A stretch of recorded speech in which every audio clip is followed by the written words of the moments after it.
someone like you. I want you to know me, 'cause I know then you'll see we can be true, we can be true. I want you to see what I see in us, something so real, something so real. I want you to see that this is a love that we both feel, that we both feel. And how will we ever know if the love will ever grow without trying, without trying? And how will we ever see if we are meant to be? It's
Hello, this is Guthrie, also known as Glitch on the Pixel Sharks team, who just hosted, so thank you for that, Pixel Sharks.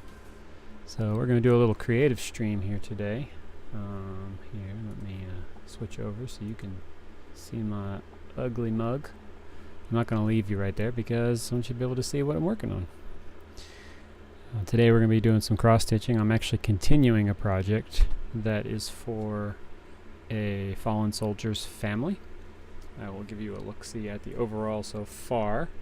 I think you can tell from looking at that what's going to be in the middle. It's a mountainscape over a lake with an eagle flying. I'm saving the eagle for last. I've been working on this for a couple of years, off and on, and I want to get this done, so decided I'm just going to start doing a stream twice a week to keep me working on it. So I'm going to switch the camera to a better place for you to be able to view it from. I'm going to exit studio mode here. I'm going to move the camera so you can get a better look at what I'm doing.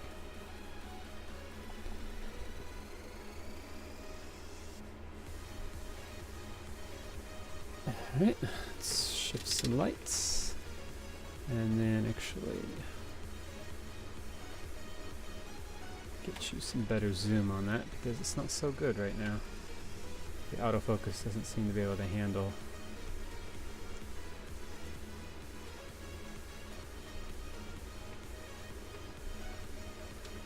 There we go. Now we have some better lighting to work with. So this will be my first time doing it on this table here. I need to get a bigger table so I have a little bit more space. I don't have that much space though because you saw the green screen behind me. That green screen is about 6 inches behind me. I've only got about 2 feet of space here because the only place I can have in the house is quiet enough to do things like this is the closet. So anyway, I'm going to go ahead and get started. I've actually not been able to work on this for a couple of months because I just moved, so I need to refresh my memory on what it is we're doing, which color we're doing here. I think we're doing, I gotta look at the part that got rolled over.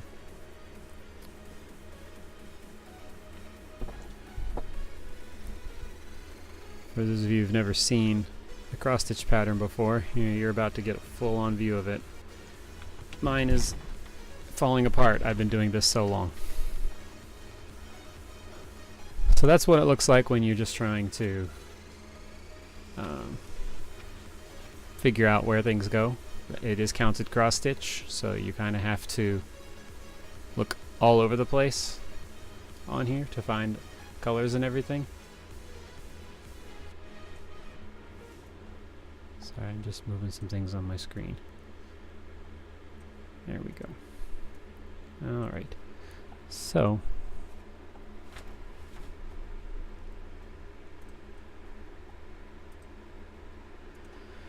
the color I was working on, is that H? I think I finished H already. I think it's actually going to be M is done, H is done.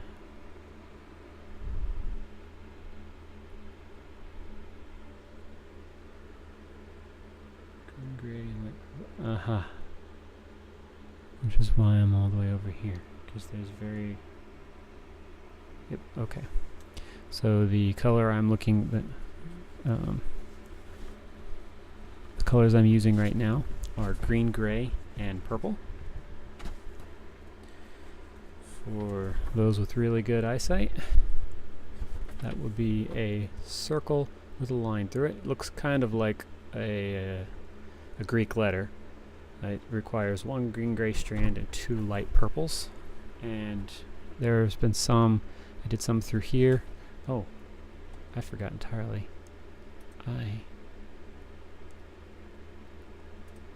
There you go, so now it's not upside down for you. Sorry about that. Okay, so there have been some of the green-gray through here. and a little bit more down through the middle here, and then the rest required moving over. There wasn't that much of it. I'm to the point now in the areas I'm working on down here. I mean, up in this center section here where most of the colors are done. The next big one I'm going to do is these on yours. It's the blue right here. That will be kind of the slopes of the mountain. The lake is down here, and the lake is interesting because it's got some reflective colors of the sky up here, which is these colors right here. So if you look all the way down here at the bottom, and spilled something on it, that will luckily be covered up. This one right here, unfortunately, is on the actual cloth.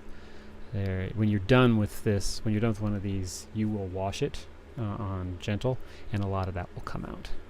But as you can see down here along the bottom, these colors reflect a lot of what's up here. So, and so you can see it. I'm done with this this left section, so I pretty much am over here now.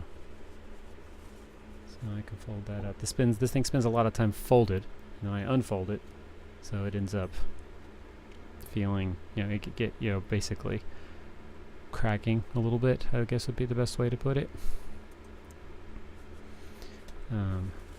Sorry, I forgot to put something in my...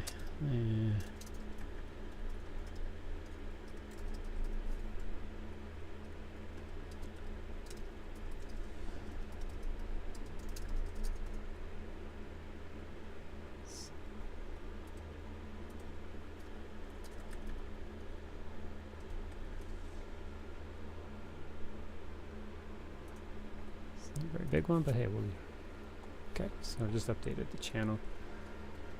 I do have the chat room up, so if anybody hops in and wants to ask questions about it, like why the heck you would do something so insanely detailed, feel free. I will gladly explain why I started doing this. Again, this is the first time streaming this stuff, so I'm going to work on I'm probably actually going to have something set right here so that I can balance it like this, and you leave the keyboard down there. But for now, this will do. I mean, actually, I could just grab a book. Let that book go.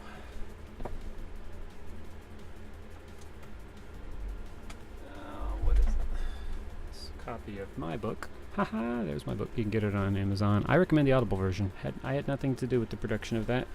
So when I first heard it, I actually, I was so uninvolved with the process that I didn't even realize that I could get a free copy as the author, and I went and bought it once my best friend told me that it was already out for sale. It's like, oh, I need to get my hands on that.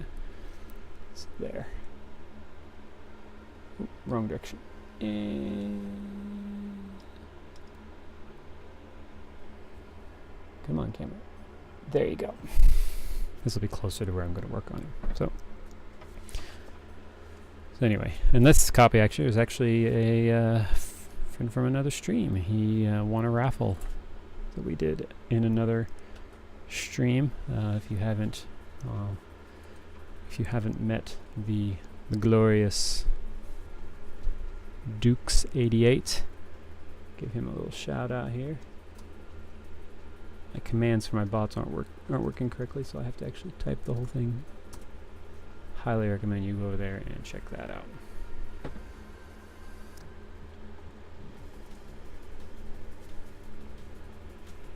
Highly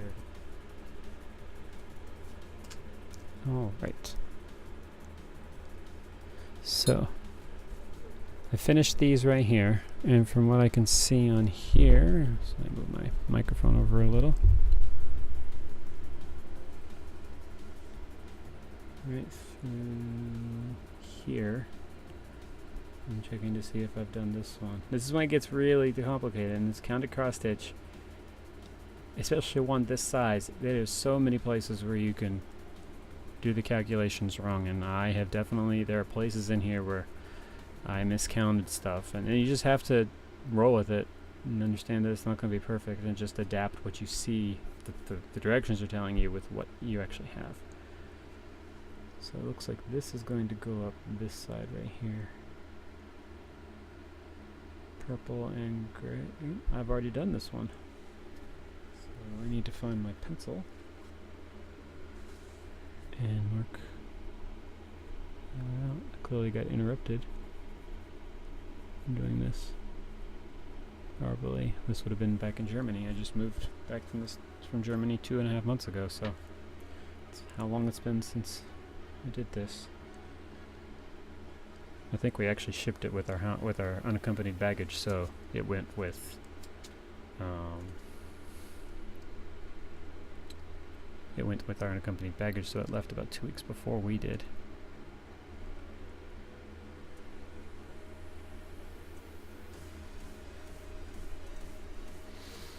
Right, so that means the next one is going to be up here. Oops, sorry, I didn't mean to bump that. It's going to be right through here. Yeah, I got some up here to do, some down through there, a little bit through there and there. I wish I could make this much bigger so you could see what I see, but here, I'll just hold it up. So that right there, those little circles with a line through it, that's what I'm doing. You can see there's some going through.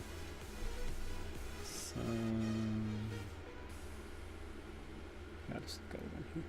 Some right there, all the way through there, right there, some over there, a little bit right there. So that's what I'm going to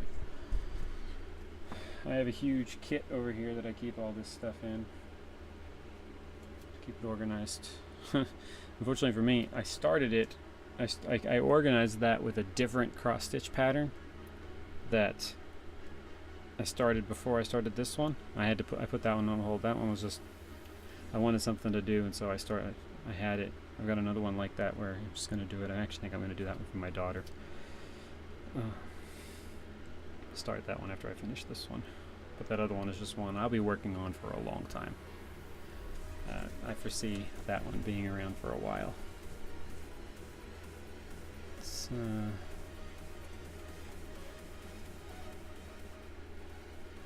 it down a little. It's a little out of my ears. And just making sure I have the count right. It's 1 green gray and 2 light purple, which means I'm going to run out of the strand of light purple before I run out of the green gray. But I think I've got enough right here to get involved. Just for kicks and giggles, I'm going to add this other camera that I have. It is a horrible camera. I'm actually going to replace it.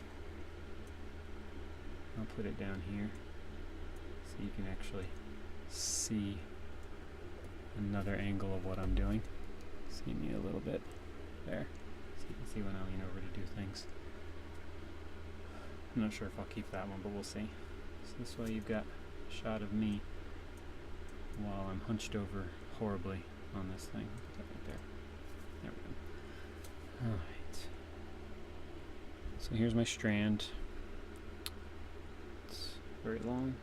I think I have more than enough light purple to get through what's left of this, because there's not that much left. When I first started, I was a little concerned I didn't have enough, but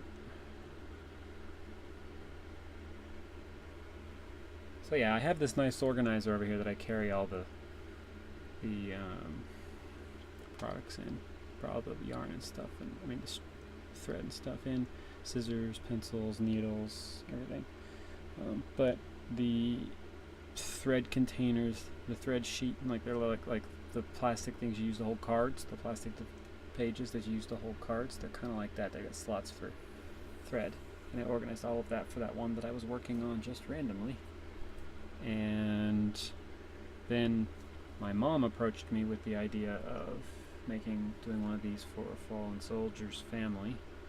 I don't actually know which soldier it is. That's something that will be determined later through the charity. The plan is, once I finish all of this, I've got all of the stitching in and everything, including the I can't remember the term for it right now, but these lines that you see right here, there are solid lines that kind of stand out. I'll hold it up a little higher so you can see what I'm talking about. Those black lines and the red lines and stuff like that, that's stitching that's put on at the end. Once all that is on, I'm going to go on the left side of the picture, which I can pull out. to show you what it's going to look like. This is what the final product will look like. Sorry, trying to do it without the glare on it. So that's what the final product will look like. And the plan is right here, in this area right here, to put his name, his date of birth and the day he died, and his unit. And I'll make it, the name will be like across the sky, and then the other two pieces of information will be right here. So that's what it's going to look like when it's done. And I won't get that information about the name of the soldier or anything until I'm to that point where I actually need it. Reach out to my mother to get the name of the organization again, and I'll pick a soldier, probably one that died in Iraq. Personal reasons why I picked that particular conflict. For one, my father, when he was in the active duty Air Force, was in Desert Storm, Desert Shield, Desert Storm, and he deployed several times in the 90s after those two operations happened, in support of Northern Watch and Southern Watch.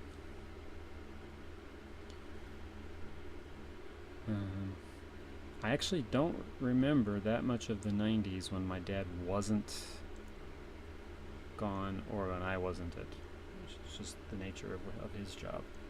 We saw him multiple times a year. I know for 1 year he was in Greenland, and we couldn't live with him there. Not that I wouldn't have loved to say, hey, I lived in Greenland for a year. That'd have been great. But hey. Yeah, I know this isn't exciting watching me just prep the stuff, but this is a lot of what cross stitch is. You spend a lot of time getting the thread ready, and then you cross stitch for a little while, and then you gotta change, and you gotta do it again. Rinse, repeat. And I'm very particular about keeping my thread, and I'm not using organized, because the instant you don't is the instant it starts getting balled up and tangles and stuff, and anyone who has done this can tell you lose a lot of time to tangles and knots. I mean, right there when I was undoing the green, when I was undoing the gray thread right there, there was a knot that formed in it. Just doing what I was doing there. So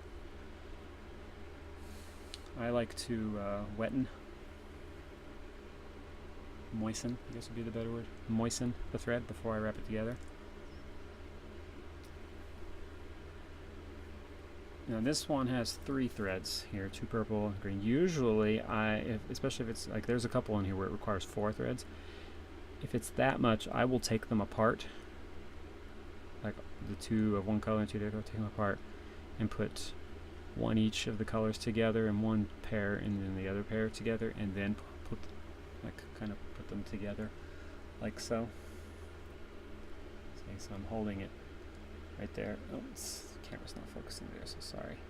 And it's not in the light. Anyway, so there's 2 purples and 1 green gray. You can kind of see the green gray one standing out there. If there was 2 green grays, that would be really obvious that they weren't blended. So you want to blend them as much as possible, but I mean, it's 2 colors. Part of that, it's going to blend in once you put the colors around it.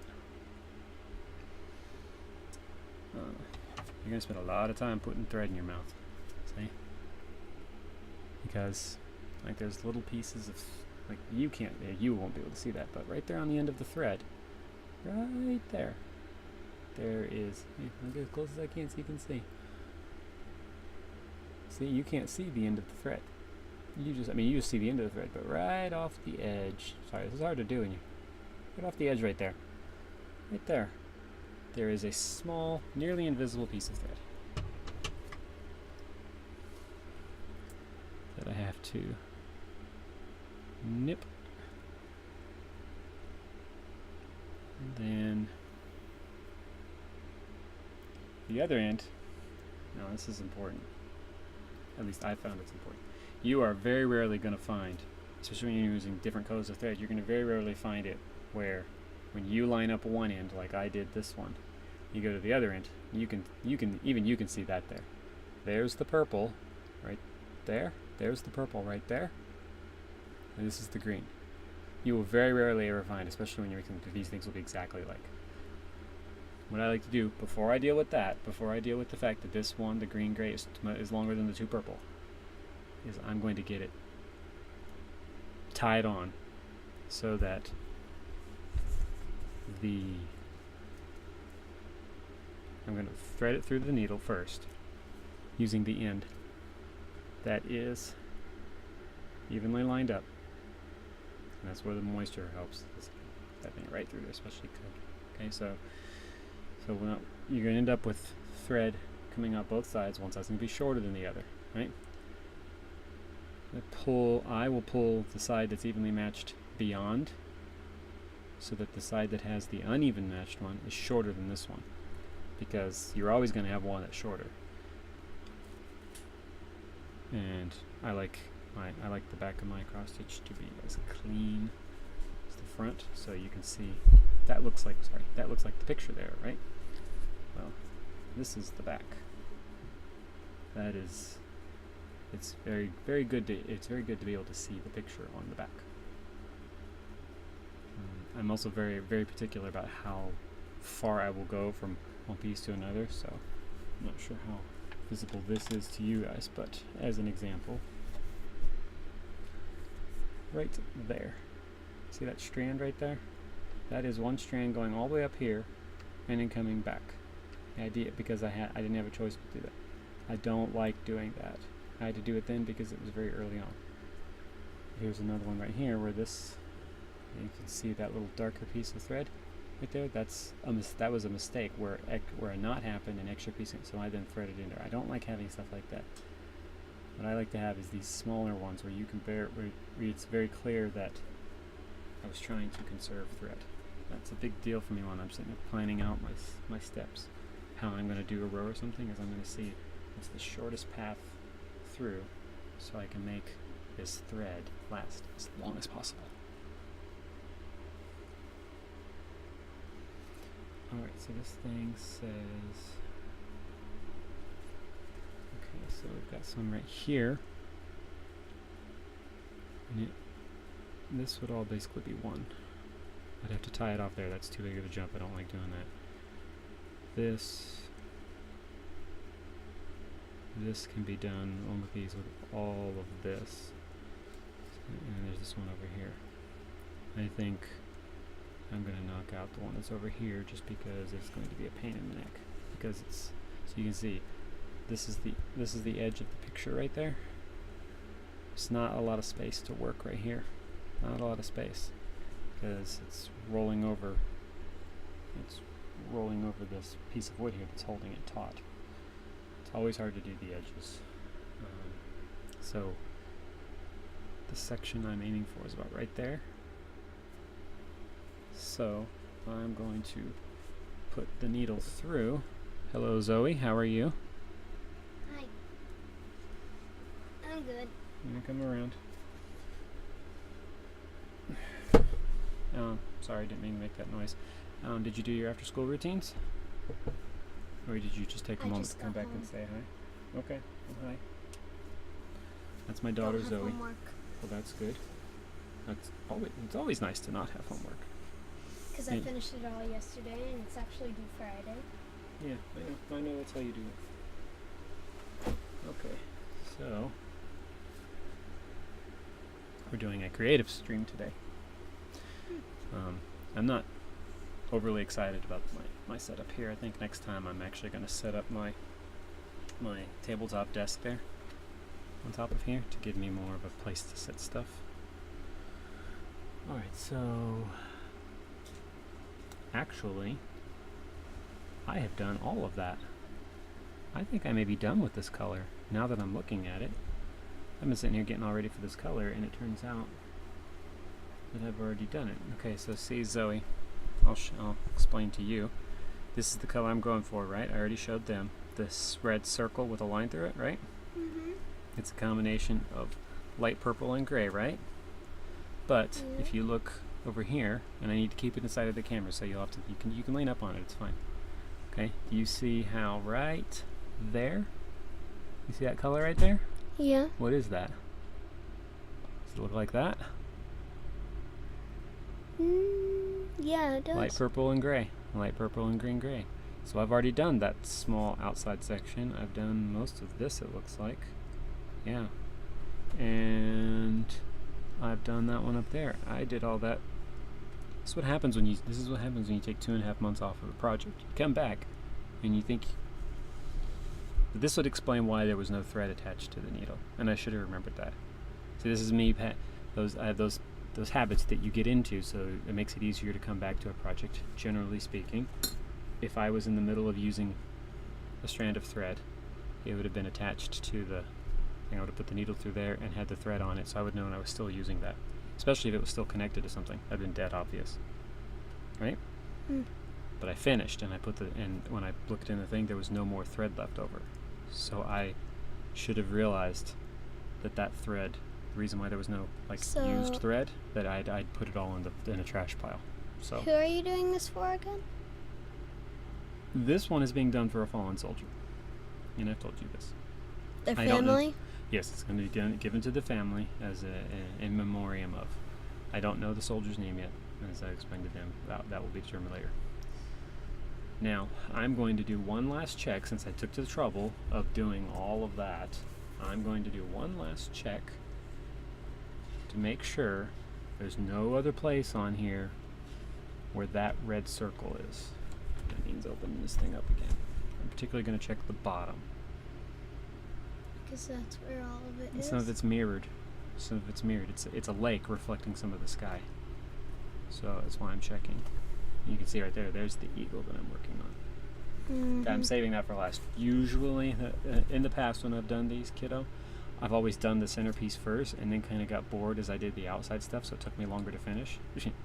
This time I decided to reverse that and do the centerpiece last. I still have And? Yeah, ampersand. Yeah, there's the ampersand. They use that for some of them. Somewhere on here, I think they use here's the pound. Oh, Mama sneezed. Yeah, there's hashtag or pound, depending on how you want it. There's the dollars on it. They use a lot of hearts. Yeah, weird. The letter E, the letter M, upside down question marks. Really? I think actually I still need to come back down here. It's either I need to come back down here, I just need to mark it off for those hashtags there. Alright, so I don't think there's any other place on here that needs green, gray, and light purple. Here's a light purple. Oh no, look at this. This one is 2 light purple. I'm looking at this is the combined colors thing. And then these right here, section 1, 2, 3, 4. Yeah, we're looking at the key. This is from bundle 1, and you know bundle 1 is white yarn, green yarn, blue yarn, and pink yarn. And that is in reference to... What? White yarn isn't used? No, the yarn isn't used. So, remember earlier, viewers, I was talking about how I have this nice organizer?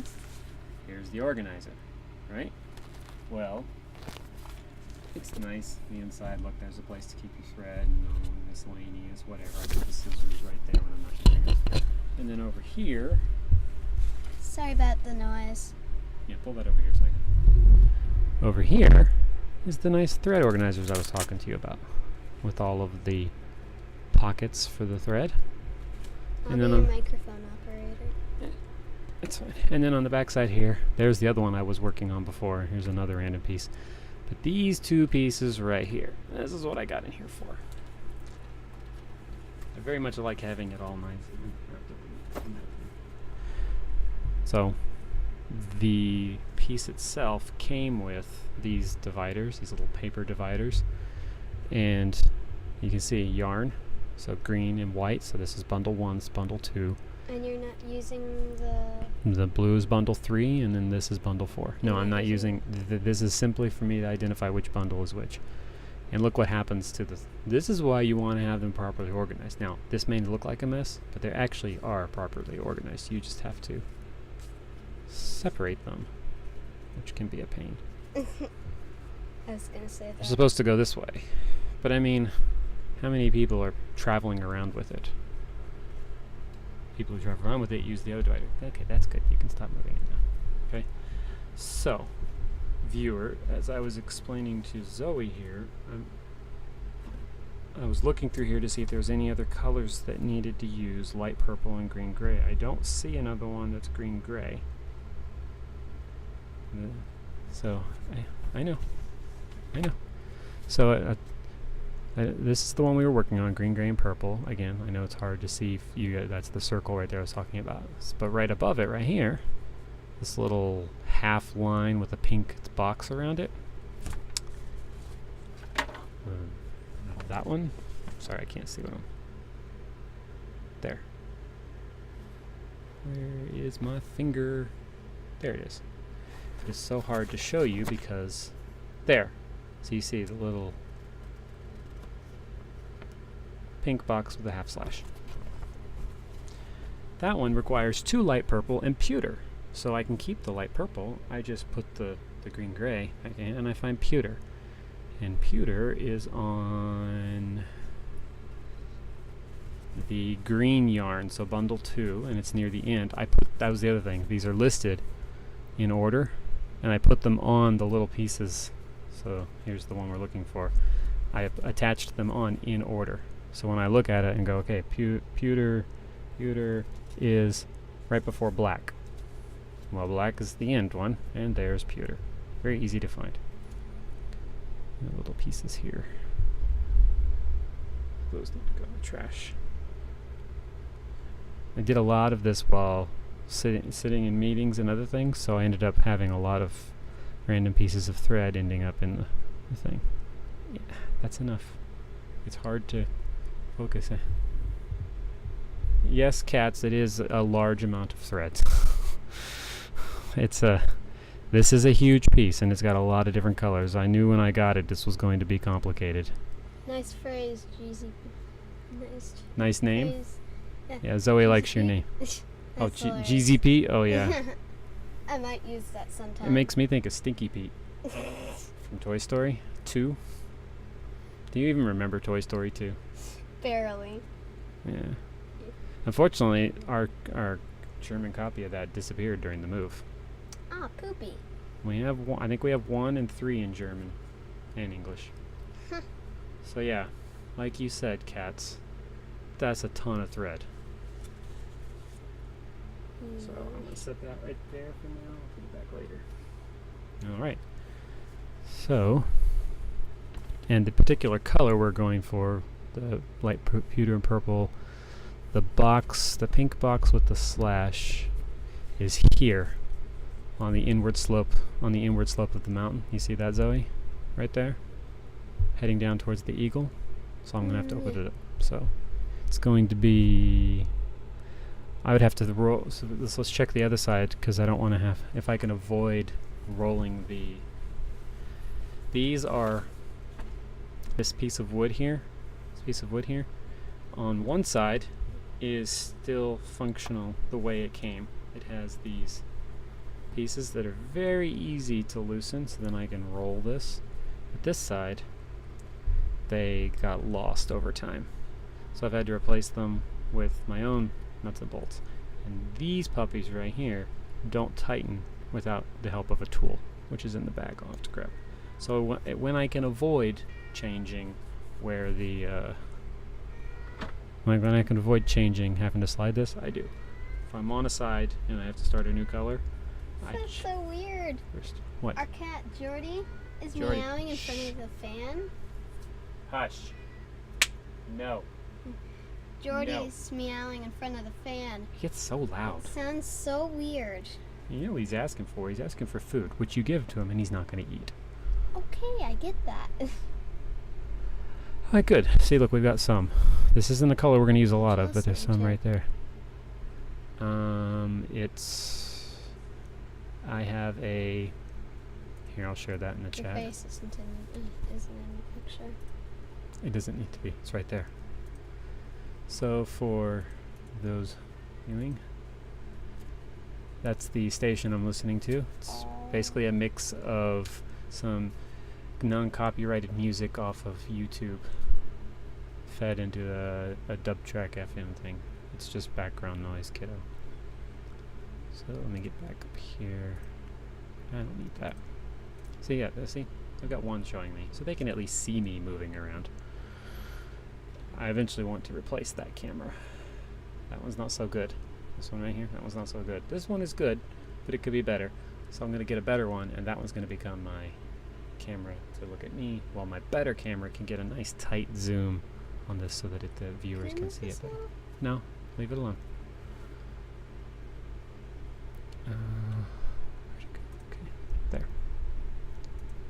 Alright. Where'd my other piece go? There this is. Okay, so I need the two purple. Light's bright. Yeah, it needs to be. Well, it needs to be right now because I need to be able to see what I'm doing. But if I had the green screen functioning, you need to have, like, you've had to sit here while I set it up. Every single time we set it up, there's something wrong with it. I got to change it. Yeah, he's hosting me. JPZ my kneesy. That's just. He, That's a good name. he hosts me all the time because he and I are never on at the same time. So he's got me on auto host and I've got him on auto host.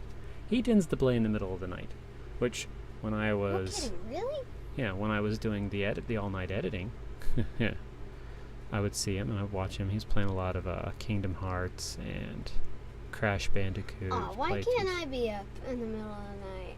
Well, if you want to watch them, they do post. You know, we could watch the broadcast later. Kingdom Hearts. I guarantee you, if I go on Twitch right now and look, someone is streaming Kingdom Hearts. Really? Guarantee you. It's Twitch. There are tens of thousands of streamers around the world. Somebody is playing. There is some version of some game playing somewhere. What you're seeing me do now is separate a single thread. This requires rolling it through these fingers when you put a finger through to separate it. Otherwise, you end up with knots. You may still end up with knots, because every now and then, other thread gets mixed in. Yeah, like Kat said, it's Twitch. They're all game crazy. You will find, I find the strangest things when I just start going to look and see what's currently showing. There are people playing. I was just watching someone earlier, Lacey A. Finley, I guess. She's playing this game. I'm not really sure what it is. It's like this under the sea game. They're in a sponge as their submarine with a single turret shooting at things around it, and then they popped out and they were underwater hunting these things. It was weird. Wow. And she had 73 viewers watching. It's like, no kidding, really? Like, people like what they like. That's just ridiculous. Maybe it's just a good game. It looked very, very cheesy, which I think was done intentionally. It's an indie game. Games that are funny. Yeah, it's an indie game. I was listening to her talk about it. Don't hit that. There's she was talking to some of her viewers about it. It's an independent game, so the devs are still, they're small enough that they like to interact with the people who are playing the game, especially those ones who are streaming it, particularly if they decided to sponsor that said person to play it. And she was talking about how they were still working on the game. I don't know if it's an early release game. You notice that, Cats? There's a lot of early access games on Steam lately that stay early access for a long time. Actually, one of the reasons why I started working, Cats, I'm talking to you now. One of the reasons why I started trying to get my team, the Pixel Sharks guys, to stream more often during the year, besides to build a presence on the channel, so that when Extra Life came up, we weren't just those once a year one-offs. But it was also because I couldn't watch Twitch at work, but I could watch YouTube, and so I would stream. I would play content that I would want to watch later, and then I would go to work and watch all of them. So yeah, it was kind of this. It was relaxing, kept me, kept part of my brain focused. It wasn't like I really needed to engage with it because I'd already done it. Man, these strings really stick to my fingers. Oh, the thread? Yeah. That's annoying.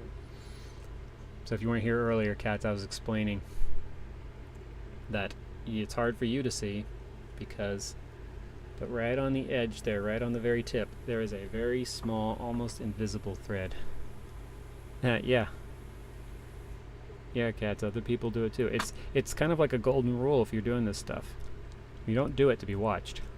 You do it because you want to make content that you like to watch. For me, it's like if I like watching the game, I like watching it. Well, it's If I also don't, then I just leave. it's also a good way to try out a game before you acquire it. I've done that several times where I was considering putting a game on my wish list to get when it went on sale, and I noticed somebody was playing it, so I went and watched it. That's how I eventually decided to put Factorio on my wish list, which is a game I think you're gonna love. I'd watch somebody playing Minecraft all day. I know you would. As long as they weren't exploring. 'cause I get know you lost would. Exploring.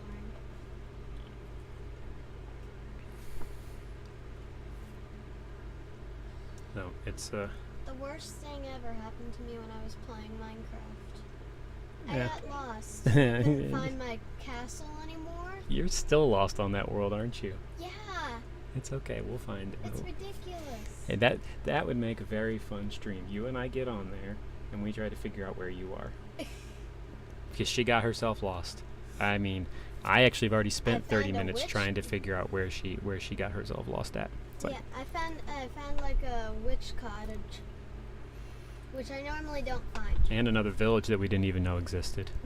And we've tried looking up the seed so we could look it up online to figure out where she is. And the map looks like it should, but it doesn't. The spawn point doesn't match anything around where she spawned, so it's hard to figure out where she is. That's why you started a new one. Wait, I think I know why. Yeah, see, look, see, you are not the only one that's gotten lost. If you want some interesting viewing, Thanks, cats, she has started doing on Sundays. She started doing a Sunday Minecraft stream in German. It's to help her practice her language and keep it up. It's also something for her friends in Germany to watch. I just love doing cannonballs. Oh yeah, she built a tree house. House. Cliff house, yeah, and then there's a clip on there's a highlight on my channel, like it's the last highlight I made, where she decided to run and jump off of it.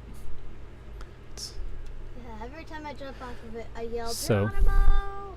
just It's a moment. into the water. I'm going to start filling in right here. This isn't going to fill all of the colors. It's kind of wrapped around another color. So exactly. Well, and you can tell she's having fun, cats, when she's doing it.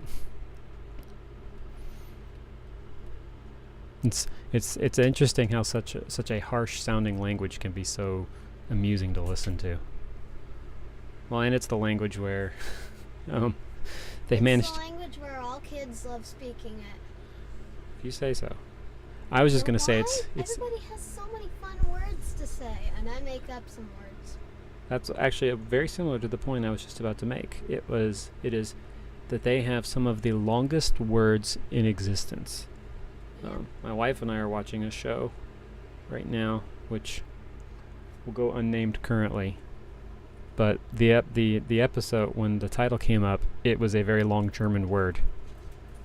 I don't remember what the German word was, but it meant something like, what was it, Michelle? Like terrifying, horrifying something, horrifying bliss. That's what. Terrifying bliss. Just terrifying bliss. Simple phrase. The word was like 12 syllables. Yeah, And I know that the probably Germans have the longest word, like I think they have the longest word in using the alphabet that we use. They have the longest word on record. It's so many words. Yeah, exactly. Exactly. Dutch is the same way. Welsh? Welsh is the language of Wales, which is I part thought of the so. United Kingdom. I thought so. You have been north of Wales, but you haven't been to Wales. I haven't been to Wales either. When you went to Sheffield, yeah. When you went to Sheffield, you were north of Wales. Yeah, they don't name their cities like that. Oh, I don't know, Zoe. You would know. Are there any interestingly named German towns? Oh, right. So we are finally Frankfurt. Frankfurt. That's not strange. We have one of those in Kentucky. It's just spelled differently. Here, okay. This is how frustrating crafting can be. This hobby can be. We are at the 52-minute mark of this stream, accounting for the 5 to 7 minutes pre-start, setup I was doing at the beginning before I actually came onto the camera, and I'm about to finally do my first stitch. It requires a lot of patience. I don't think I'm ever gonna try it. Well, and I learned how to do this when I was 11. Actually, 12. Yeah, see? Frankfurt. That's not weird at all. Leipzig is more interesting than that. Leipzig? Leipzig? I know I was saying it wrong. Leipzig. Marburg? Garmisch-Partenkirchen is more interesting than Frankfurt. Yeah. Stuttgart. That's one interesting thing about all the words. They may look simple, but they sound different. When they said got. Yeah.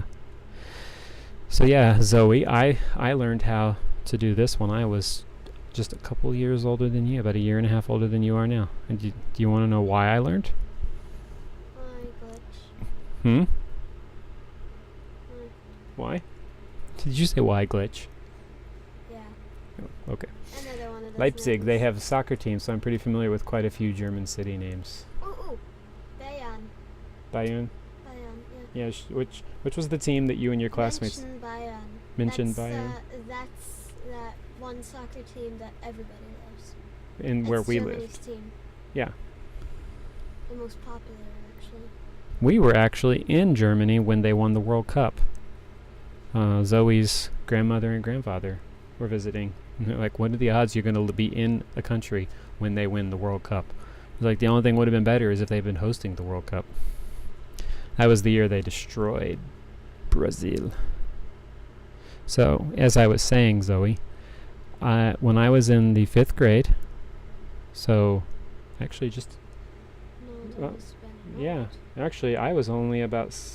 you were almost the age I was.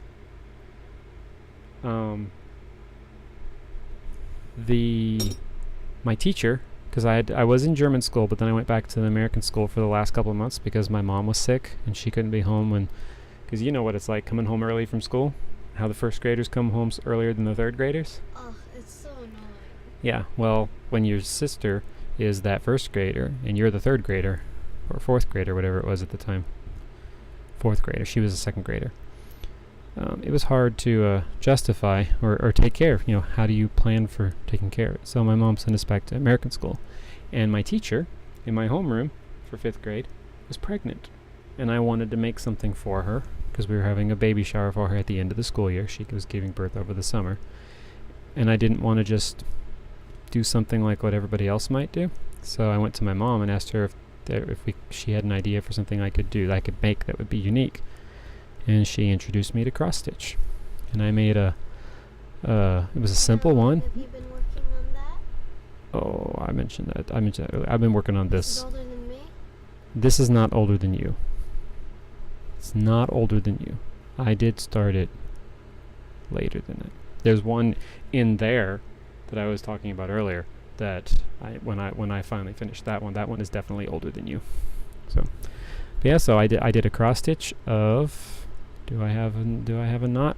It feels like I have a knot. Let's see if I have a knot. I do indeed have a knot. Let me see. It's right there. Poopies. Yep, so I'm gonna have to tug a little just to see how knotted up it is. Not very, it's very odd. It's like one, that's what it is, one strand. The pewter knotted up. The light purple didn't. But it's a delay. This is why you should moisten your thread often. They're E symbols. Moisten your thread often because that helps prevent knots. And I was forgetting to do that because somebody was distracting me. Anyway, Sorry. I made a cross stitch with a teddy bear on it and 3 blocks stacked ABC and the words "new kid on the block" for her. She actually almost started to cry when I gave it to her. Said it was the most unique gift she'd ever been given. Hey, there's a dollar sign on here. And see, this is sometimes it's just a short delay. This one undid itself when I started pulling. Yeah, I did goof up. But this one, it wasn't so bad. The knot undid itself as soon as I started pulling back. I've had worse. I've had one, and I tried to save the thread. Yeah. That doesn't make any sense. He's speaking another language. Oh. We could really confuse him. He could talk in that language, you could talk in German, and I could talk in Arabic, and we would really be all over the place. Yeah. I wouldn't understand a word you're saying. Ditto. But yeah, I've had knots that have taken me the better part of so separated. Wow, when I yawn, they're loud. Yes, probably don't want to do that again into the microphone. We'll chase Mr. Katz off, or Miss Katz off. I actually don't know. It's really? On here, there's a lot of anonymity involved. Unless you start seeing someone on camera or listening to them in a stream, you may not know for a while. I know that there's another. And she's on Twitch, but she doesn't stream. And another channel that I watch that's really good. Don't goof up. Northern Quarter. If you aren't following and watching him, you're also missing out. Although him and Dukes tend to, the other one I've recommended, they tend to stream at the same time. Yeah, Dukes is hilarious to watch, but it's not for young people. No kidding, really? Yep. But yeah, so that girl, for the better part of 6 months, everyone in the channel thought she was a guy. What? Yeah. Didn't go on camera? No, she doesn't stream. And she didn't join anyone in kind of voice chat or anything, so nobody knew. And it never came up. So you can't just assume. Can't assume. So don't yawn too loudly. You might chase cats or jerks away. And we won't put a moniker on it. Wait, cats aren't jerks? Yeah, you have cats. You know full well that that's not true. Yeah. You know full well, if Peggy wanted to, she could be ornery. So I did this really weird sneeze. And now we're going to talk about sneezes. Is that what we're going to talk about? Well, Yeah, let me finish my knot. Let me finish my thing about the knot first before you go on. Okay. So he's saying, don't worry. That could mean don't worry about getting the moniker wrong, or it could be don't worry about you yawning in his ear or her ear. So yeah, as I mentioned earlier in the stream, it might have been before you came on, Cats. I'm very particular about conserving my thread. Particularly over there in Germany, it was harder to come by thread. The thread they had there wasn't as good quality. I'm not really sure why, because in most cases their stuff was better quality. So I've always been conservative with my thread because I want it to be clean on the back side. Again, if you weren't earlier, here's the front. You can see the picture. You look on the back, you can also see the picture. That's a pretty clean one. I think it's a mess. I think it's messy still, but the people who cross stitch, you look at it. Yeah.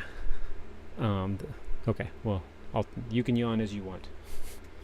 Still, don't try to be too loud, because I don't want to hear it. Hold on. And so I think this is a mess, but people who have cross stitch, who look at it, they tell me it's pretty darn clean. So I'm going to take them at their word and take the compliment and run with it. But as a result, when it comes to knots, I could take that and combine that with my stubbornness, and I will take as much time as necessary to save the thread. Not just because I'm being, frugal with my thread and being stubborn because I want to beat the knot, but sometimes depending on how close the knot is to the actual canvas, it can be really hard to cover it up because you can't tie it off. because there's just not enough thread left over. Sometimes you have to be creative, really creative, with hiding it. Okay, so I got to jump a gap here. Yeah, there's no way around it. I got to do 2 instead of 1. But down. Okay. This is the counting part again. Finish there. I got to go 1, 2 over, no, 3 over, and 1 down. So 1, 2, 3 over, and 1 down. Okay, can I talk about that sneeze? Sure. Tell us all about the sneeze. I'm sure everyone is just sitting on pins and needles waiting for the story of the sneeze. The other night, I was lying in bed, and all of a sudden, I felt like I had to sneeze. And when I sneezed, I yawned and coughed at the same time. And the mixture made an achoo. Yeah, when she sneezes, she kind of goes achee. I can't get that loud. Achee. That's the German word for sneeze. Oh well, thank you, Achee. cats. From what people have told me, if it looks No. clean on the backside, it's pretty. It's like if you can see the picture on the backside, it's pretty neat. So. I'm gonna go get something to eat. Want me to bring you anything? No, I'm going to be wrapping this up soon. So, and you shouldn't bring food back here Hey, then why do you eat back here? because it's my office. If I make a mess, I got to clean it up. It's hard enough to get you to clean your room up. Simple logic. But yeah, so I mean, some of it's also OCD. You want to get it. You want to get it as correct as you can. Possibly get it. There's a thing that Navajo rug makers, particularly the traditional ones, do, where I don't know if any of you have ever seen a Navajo rug, but these are amazing pieces of art. It's just meticulous work. But they will, in every piece that they do, will intentionally make a mistake. Because they do it as a reminder to themselves to... Do I have another? Aha! There's another knot. But this one I think I can get. Yeah, it is a little. It's like, how did you even accomplish that? A cough, a sneeze, and a yawn at the same time. This one's a little bit of a tougher knot. But anyway, they will intentionally put a mistake in there to remind themselves to be humble, that they aren't perfect. That doesn't mean they won't make other mistakes, but they choose to do one, and I'm thinking that it would probably make sense that they would do it early on. This one I was pretty much able to just pull out. I think the last one. Yep, there we go. All good. But it's something they choose to do as a reminder that they aren't perfect. With counted cross stitch, you kind of don't even need to do that much, because you can make mistakes. There is no way around that. Check and make sure I'm in the right place. Yeah, there's no way around. You're going to make mistakes. And it is nice when the mistake happens early on, because you can stop worrying about it. It's kind of nice.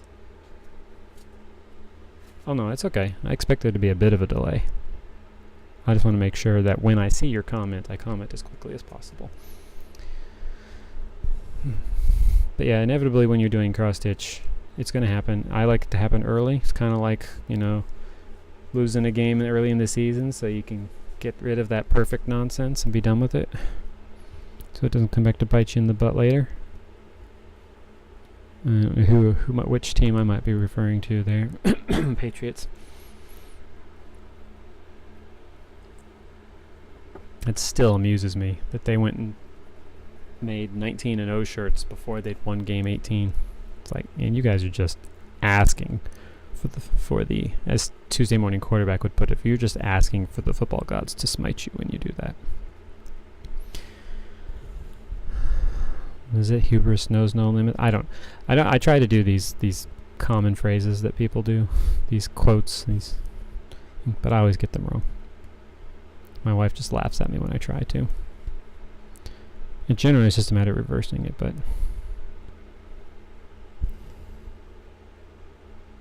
exactly, doesn't let you overdose on confidence. Exactly. The Navajo are they are very humble people. I've studied them historically, so I don't see them the same way that they see themselves. but that's okay. I was pretty much guaranteed not to see them the way they see themselves. Alright, so here's an example of what I was just talking about. The strand I'm working on right here, it's hard for you to see, but there is supposed to be a gap. You can see some of the gap right there. It gets a little closer for you, and you can see some of the gap right there, right? So it's supposed to be wider than it is. That means that this one is closer to this one than it needs to be. Oh, sorry, I didn't mean to bump the microphone. I definitely want to get a camera that can zoom tighter for this. So instead of having a 4 thread of a 4 cross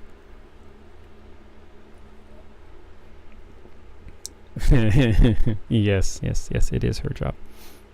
And instead of having a four boxes across that are open, I only have 3. I'm supposed to put 2 and then leave 1 empty for another color and then another one. So since I only have 3, I'm going to leave that one empty for the other color and then just move on up to the next row to knock out what needs to be done there, which is 1 over. Yep. Actually, no, I am incorrect on all accounts. I was looking one row below where I needed to be looking. So I'm actually okay to do this the way it needs to be. Yeah? Always double check. Ah, okay, cool. It's hard to tell. I mean, I have 20/20 vision thanks to the Air Force, and seeing it right here, I mean, I gotta get my head, you can see on that camera right there, I gotta get my head pretty close sometimes. The lights help. With the camera being all the way up there, it's the only place I could put it because, as I said earlier, I'm in the closet. I don't have that much space here. You can see the green screen. It's right there. It's supposed to be much farther back, but that's the best I could do. The other disadvantage of being in the closet is it gets quite warm in here. So if you hear that, like a mechanical hum in the background, or it's a fan trying to blow some cool air in here. So this one continues up 2 more.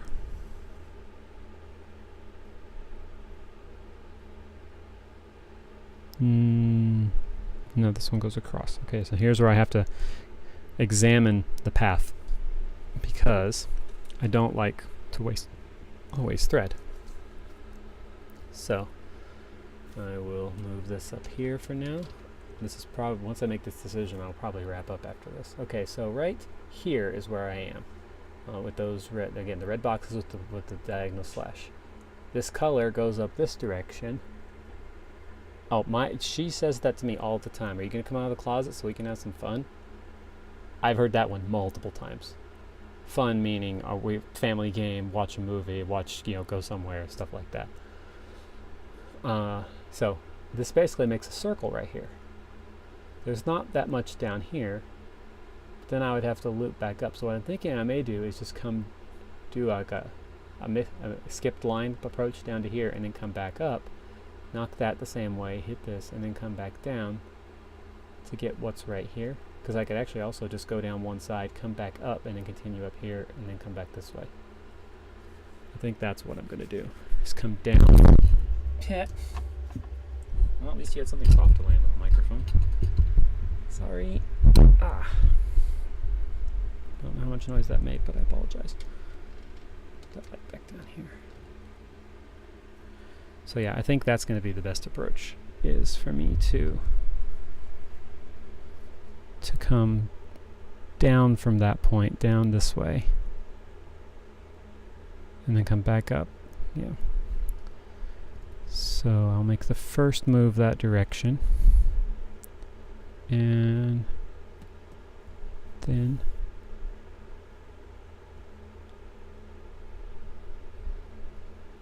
I'll just actually leave it like that and put the thread in so it's stored properly. Not that I'm taking this anywhere. I used to sit in church and do this all the time so I could pay attention. I found other ways to keep myself attention now for that. Meetings. Oh, so many meetings when I was in the active duty. I could have paid so much better attention if I had this there. So I don't know. Maybe here, cats. I'll let you decide. There's only about 40, maybe 50 more blocks of this stuff. Should I finish the color? Yeah, it can be quite difficult. So here's your. Yeah, I'll wait for the delay to catch up. Should I finish that color on this side so that I can just make the roll to the other side and pick that up next time? Or should I, since it's been an hour, roughly, a little over an hour, call it for now? I'll let you decide, cats, as my current most interactive viewer, and with Zoe not here anymore to help me make decisions. I'm fine either way. I'm just quite pleased that you decided to tune in. By the way, I need to check. Am I? Yes, I'm following you. Good. Just wanted to make sure.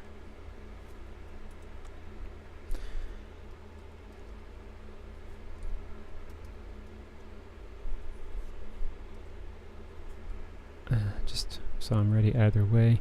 I'll actually just continue working until the delay has caught up. It does seem a bit longer than it normally is. My stream check says everything's okay. Nah, who knows? It's the internet. I've watched friends who were... I know it's not too late where I am. It's like 4 o'clock in the afternoon. This is a midday thing.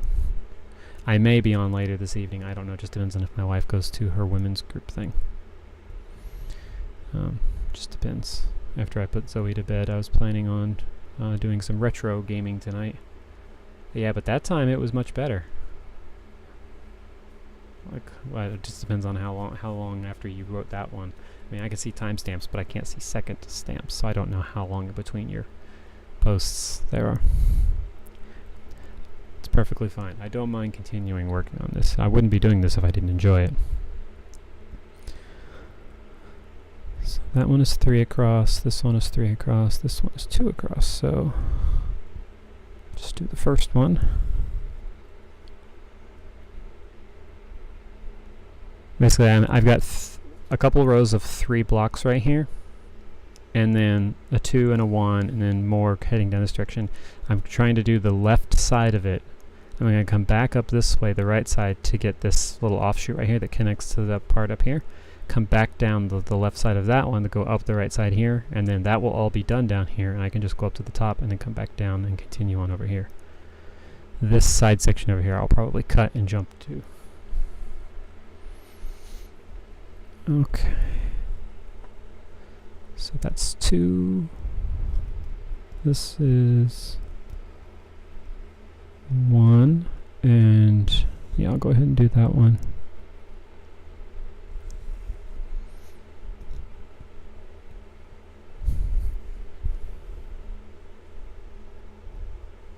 It'd be cool if there was a way I could make the thread glow.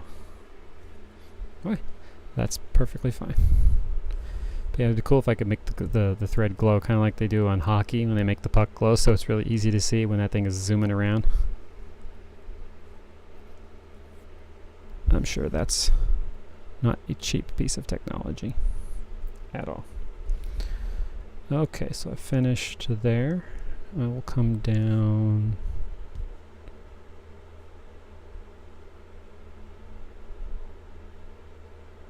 It's 2, 1. It's right here. Regardless of whether or not it's 100% accurate, that's the open gap there, and I'm basically filling this open gap here.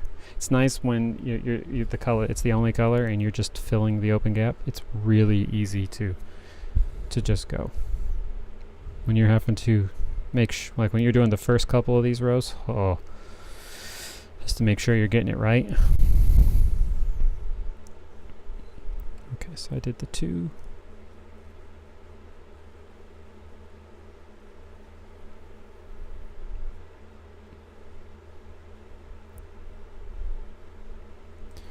And you have to make sure you're paying attention, because particularly on ones like this where there's a lot of colors meshed into one area, if you're not careful, you could end up looking at the wrong part of the because you've got slopes going this way and right here, and this is the one I'm on right here.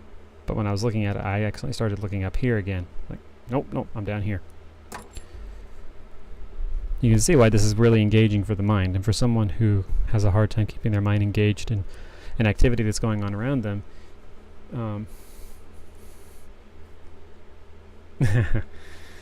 But you can see how a person who has a hard time keeping their mind engaged in an activity could start doing this and be able to pay attention. Although this one is a bit complicated to constantly really be paying attention, so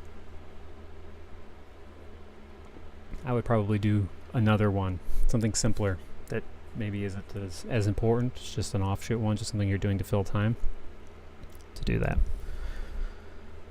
But I mean, there's a piece, I'm not sure if we still have it, I did of Morocco, Dar Beida, the white buildings. And when I look at that piece, I can still remember what football game I was watching when I did that. And when I was in college, I worked, now this is kind of sad, I worked for a year and a half on a piece for my wife that was going to be, it was a garden with a gate partially open. It was a particular note to us because of some stories that we'd written together, or that she'd written and then I'd written in response to. And it's sad because that piece was stolen. My laptop was actually stolen, but it was in the same bag, so I lost that piece. But I remember I would work on it in class so that I could pay attention. And when it came time to take tests, I would pull it out and set it on the desk in front of me. And so if I came across a question that I couldn't remember the answer to, I would look at the cross stitch, and I would sit there and go, okay, when I did that flower, we talked about that leader. This was that war. Here we discussed the political intrigue, blah, blah, blah. And I would basically use it as a neural map to find the information where it was in my head.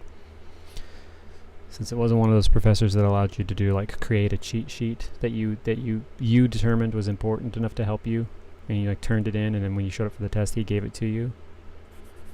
I had a professor do that during my summer before my senior year in college.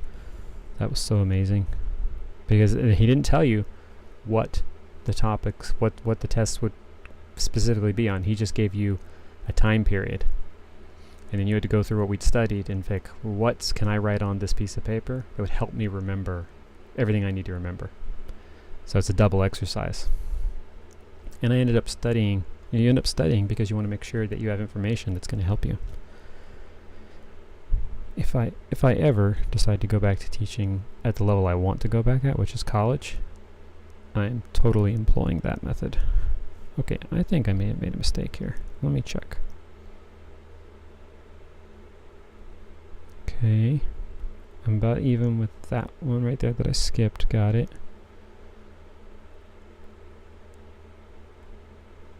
Yes, I'm not supposed to be, I went to the right block, I'm supposed to be on the left block.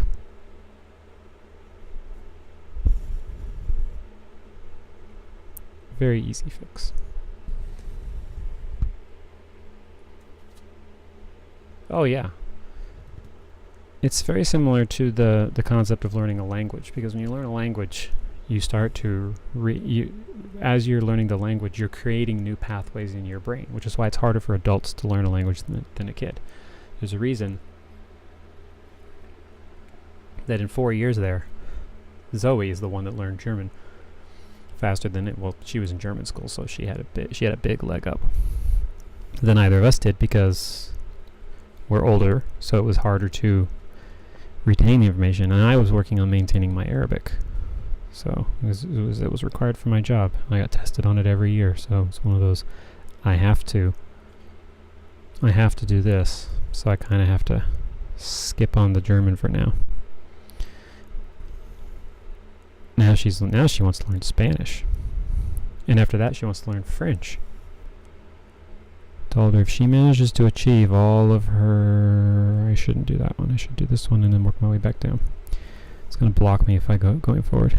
I told her if she manages to achieve her language goals of learning and maintaining 4 languages, so many doors will open for her, particularly in the EU.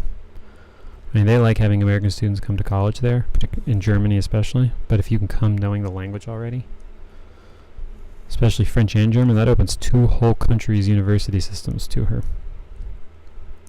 if she decides to go there. I'm going to highly encourage it, because she wouldn't have as much college debt, if any. Yeah, she didn't want to learn Spanish when we first got here. She wanted to move on to French first and then do Spanish later, and she wouldn't listen to any logic about it. Sorry, I was just giving my hand a break because it's pretty much being held by fingers against my hand. But she wouldn't listen to me at all. Yeah. Yes.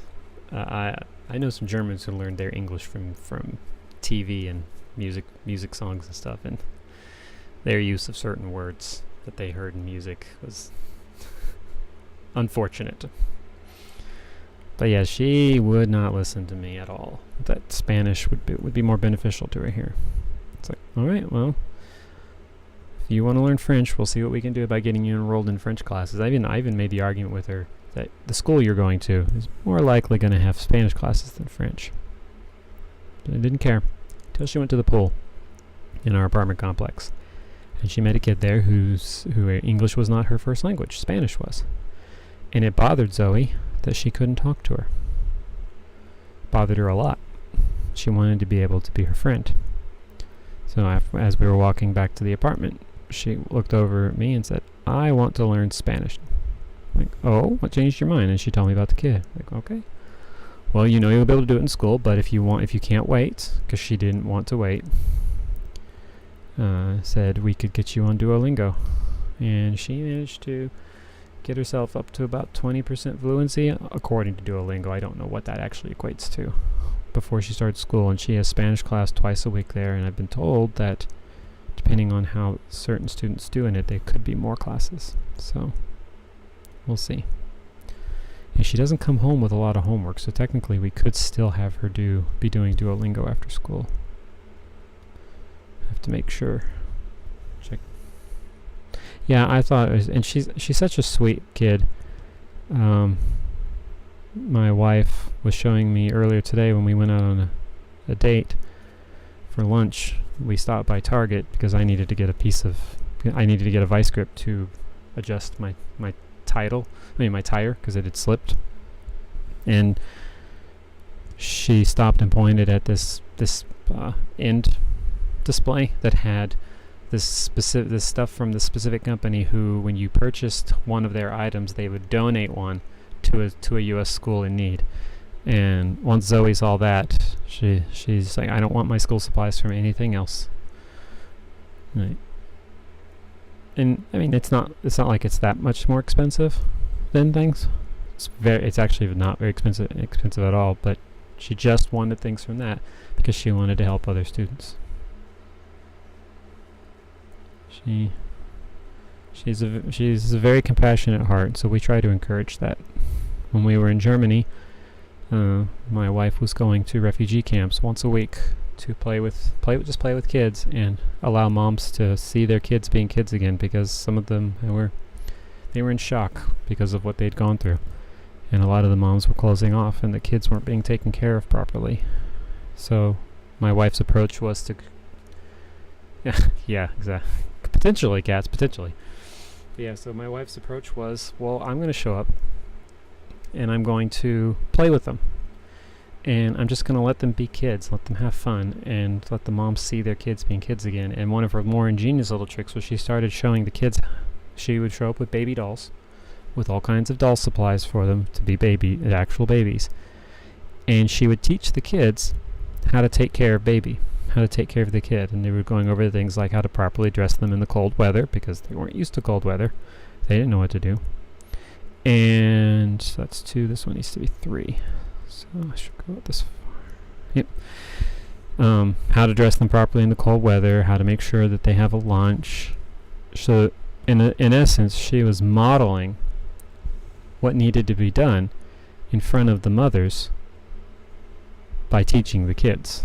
And she thought also that the kids might think that way too, of like, hey, I'm going outside, it's cold, I should make sure Mommy wears my jacket and stuff like that. And the long-term effect of that, we don't know what it was, but I thought it was a particularly ingenious approach by my wife to do that. And the mothers started to kind of welcome her into their circles. They would come and sit around her instead of off to the side, and they could not communicate with each other. She didn't know German. They didn't really know German. There was no common language, but they knew. People know when you're trying to take care of them. It goes a long way with people. At one point, they even invited her to eat with them, which, if you know anything about the cultures of yeah, exactly, cats. If you know anything about the cultures of the people who are refugees from the Middle East, from Western and Central Asia, and from Africa, inviting someone to share a meal with you is a big, big deal. My wife has been to Africa twice, so she understands how big of a deal that was. She was really torn up when we had to leave. She wanted to make sure that, because these kids, these refugees, they're used to people showing up and then leaving. Actually, you know what? I should go over here. I didn't realize there was a strand going off this direction. Oh, wait a minute. I thought it was wrong hole. Gotta go back through the one we came in through. That sounds horrible. But yeah, so they're used to people just showing up and... Yeah, exactly. It means a lot. And the refugees, they're kind of used to people just kind of showing up and then leaving. The helicopter help. The short-term attention span when it comes to helping. Alright, Channel, what are you doing? You've suddenly gone quiet. Well, whatever it is, I'm skipping you. You're too quiet.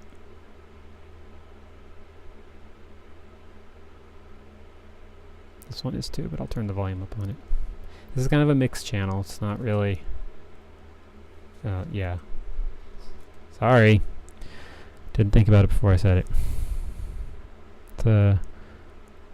I just earned my own Dukes hashtag. Hey, I'm sorry, I can't remember right now, Cats. Which channel, which streaming channel did we cross paths in? Because I kind of lurk in a lot of them.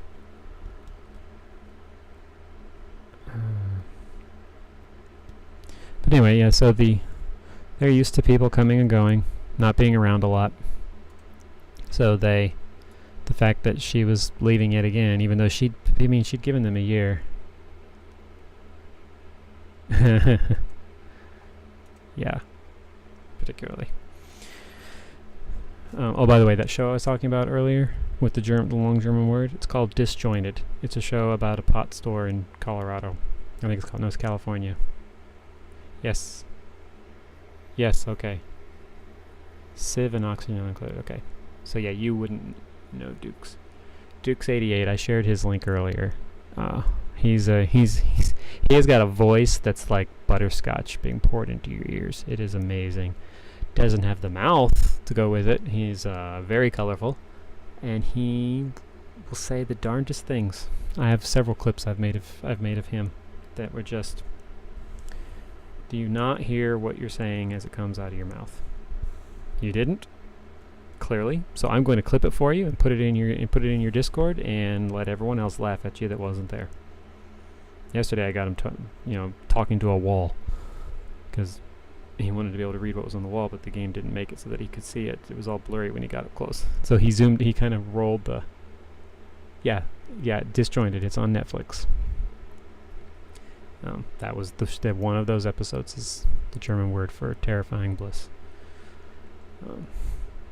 Yeah, so he zoomed out, Zooks zoomed out, and his character was standing with his nose up against the wall. And he was really frustrated that he couldn't read it, and so I went and clipped the whole thing. But he definitely has some others that are much more colorful. Yeah, he's usually on in the evenings. Currently, he's doing some playthroughs of Fallout New Vegas. I think he was doing Darkwood. I know at one point on Tuesdays was Rebel Galaxy night. I'm not sure if he's still doing that one. He was also doing Darksiders 2. Darksiders 2 is the one where you are more likely to get some of those "did you not just hear what you said" moments. And so I started the hashtag DukeSay. And when he plays scary games, it's even funnier because he doesn't handle it really well. And so when he would get those things that would startle him or scare him outright on the channel, I just started typing in the hashtag DukesPoops. Gotta have fun, right? Alright, so how far from... Where do I need to go? That's the first question. I need to go here. Here, yes. So how far is that? It's impossible to see. That's not far at all. I'll go ahead and do that. But yes, he's a very entertaining streamer. I've actually very entertaining to watch. I was watching Frog Pants play Resident Evil, which the only reason he's playing is because he lost a bet. And my word, that man's actually one of the ones where I heard him get the loudest screaming was when he was playing a Mad Max game. And he was just no one was scaring him. He was just fighting somebody who was but for some reason it was freaking him out. And man, did he scream.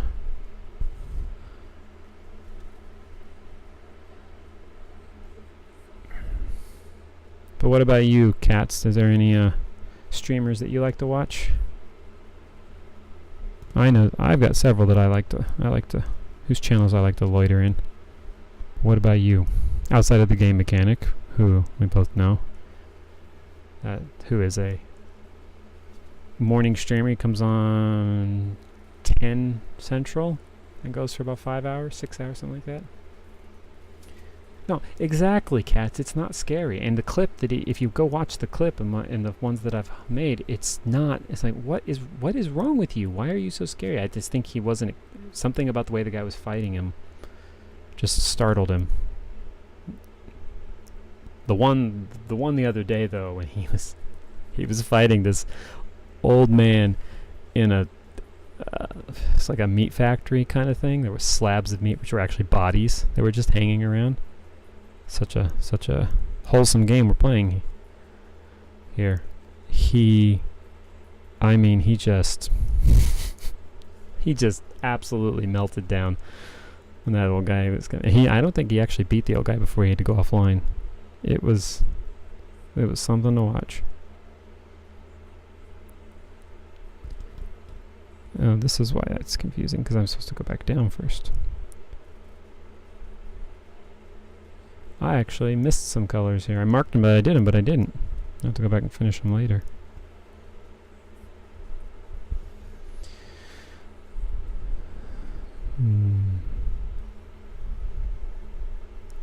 No, I didn't.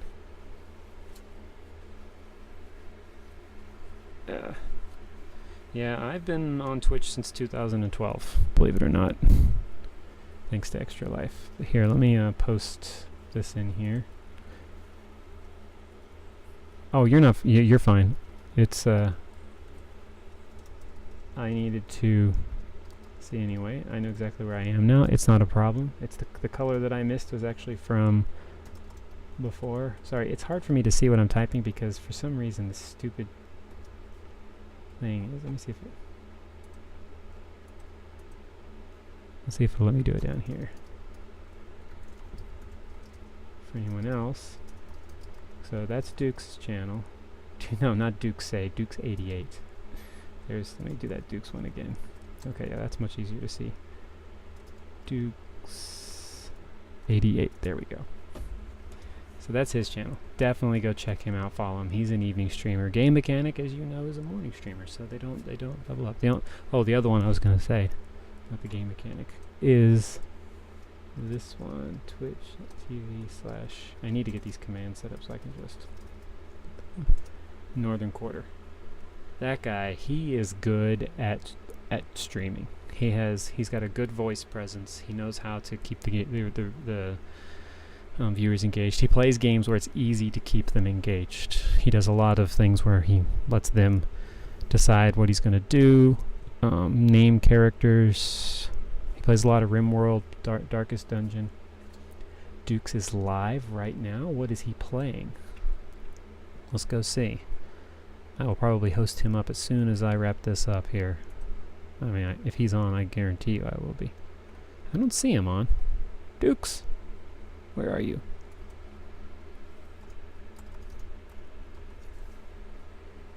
There you are. Are you online right now? No, it says he's offline. If you click that first one, that might actually be somebody. Let's see, is Duke say someone? Let's see. No, that's not one. I don't know. But you are not the first. It's not the first time I've heard someone say that it looked like someone was online and they weren't actually. I've had that happen several times where someone came on and it said they were live and they weren't actually there.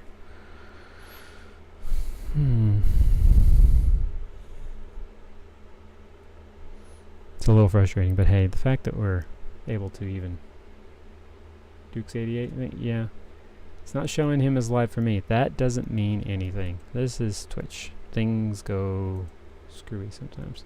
What are you playing, channel? Give me something I can hear. No, let's do another. There we go. I definitely prefer the stuff from this artist, which you should be able to see. It's not a particular artist, it's a channel. Oh, he's okay, so he's hosting someone. Cool. Probably someone from the same communities that he loiters in, that I loiter in, the Lionhearted community. Odds are it's someone in that community if he's... But I'm not a elitist. They are not elitist either. It's just an amusing way to put it about who I watch. I will watch anybody. I will watch people at the same time. Sometimes interacting in both of their channels just because I can.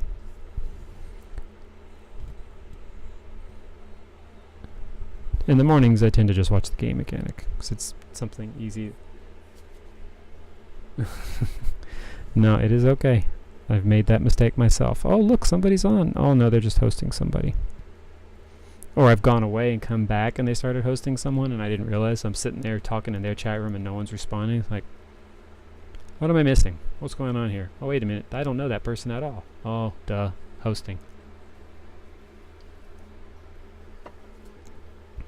Actually, one of the only reasons I have the app on my phone is so I can constantly keep posting people.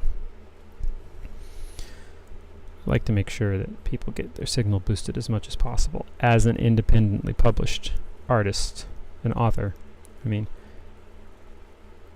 you kind of understand the importance of having people boost your signal. I'm going to assume what you mean is the whole coming back to a channel and not realizing that they're hosting someone. That is... Yeah, that actually happened to me about 20 minutes before I started this stream. So to give you an idea of where we are, I have come up this side right here, done all this. I did this and this section right here and a little bit of this, so now I'm up here finishing this off and then coming back down to do this, and that will be it for what's connected. Then I have to hop over here. I will probably not do that side section over there this stream because it requires tying off and moving over, and there are some other things that I need to finish before the day is up, but I will definitely finish what I have here. And I mentioned earlier there was a section of color that I didn't do that would have been, this is a color that I would have worked on months ago, so this isn't anything you would have distracted me from, cats. But I have a decision to make about I had to look at the colors around it and decide if I would rather just use the colors that I'm currently working on to fill it. It would save me the trouble of having to go back later. And the colors around it are very similar to this one. Pardon me. So I'm going to go ahead and do that. Just because I don't want to have to deal with making the color change and coming back to it. Because I would actually have to go back and look and see which colors that was when I did that one, and make sure I still have thread of that color. So cats, do you stream anything?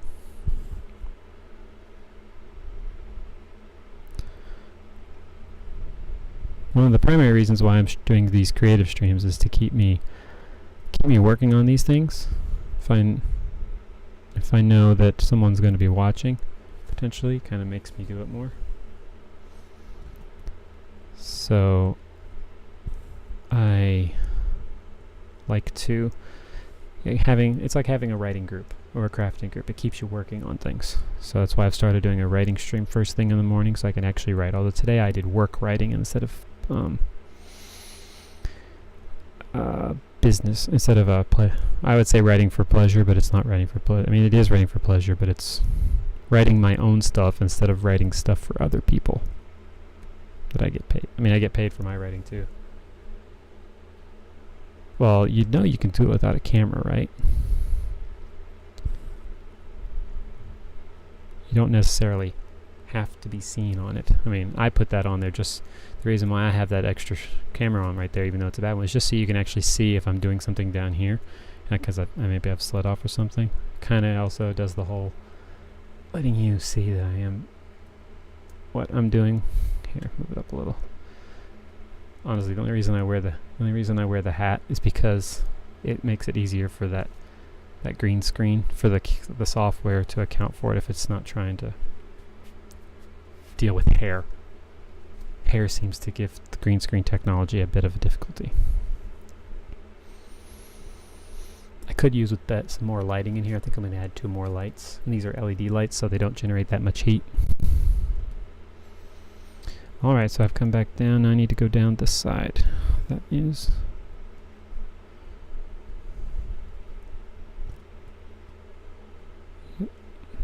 I actually need to remember when I'm done to go over the things that I've completed with the pencil. True, but I'll probably fail so much that most viewers will probably just shut their comp down. Again, as I said earlier, make content that you want to watch. So if a game you love to play isn't out there and you would love to watch a stream of someone playing it, well, do it yourself. Start simple. Start with a game that you love. Don't hook a camera up, just hook a microphone up so you can talk. I mean, if you go watch any of Duke's stuff, you're going to see real quick that man never uses a camera. I'm convinced it's because he plays in his underwear. I can't verify that. If he ever listens to this, I'm sure he'll smack me around a little. But I think it's because he plays in his underwear, and he just doesn't want to put a shirt on or pants. I work at a standing desk, so see, I'm actually standing here. I stand most of the day. It's really good for the core.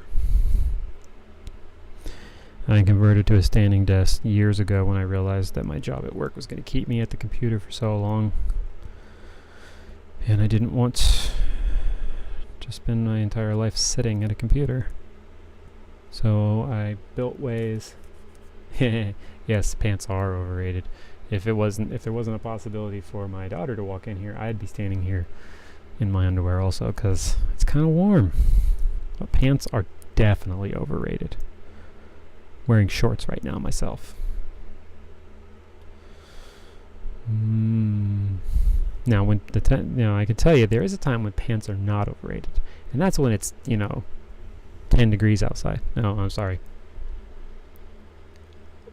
30 degrees out. It's 40 degrees out. I've just gotten used to thinking in Celsius. Although despite that, I never did actually quite figure out what the optimal temperature in Celsius for me to run in. I know what it is in Fahrenheit. It's 50 degrees, give or take a degree or two. I've run all of my personal records at 50 between 49 and 52 degrees. Maintaining the concentration. I don't know. You've been watching me for a while now. I don't think I'm very that focused. What's going on here? I need to go back up and fix something because it's not lining up. And it's not, again, it's not your fault. You're not distracting me. It's that it's again the way the stitching went through months ago, maybe years ago, depending on when I did, because I have been working on this thing for several years at this point. At least since 2012, I think, would be, if I was going to say for sure by this year I was working on it, for sure 2013, so that means I started it in 2012. If I didn't trade so many Facebook messages with my mother, I could probably actually just go back and look and see when the whole thing started.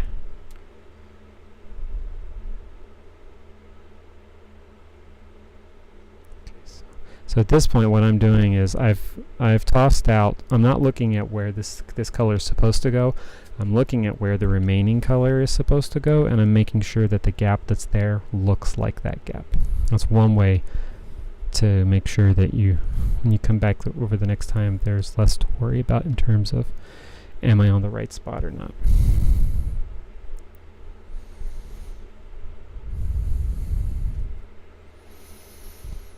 Okay, so I'm just one down and then they connect. Okay, so there. Now it looks exactly like it's supposed to. Slightly different color, but it looks exactly like it's supposed to. And really, yeah. Why do you think I've started trying to do this here? So people will keep me on it. But when you're only working on it once a week,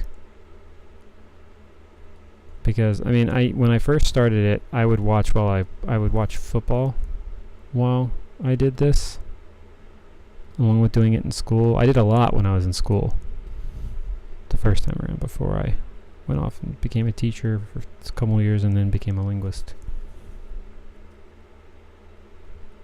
Yeah, that's good.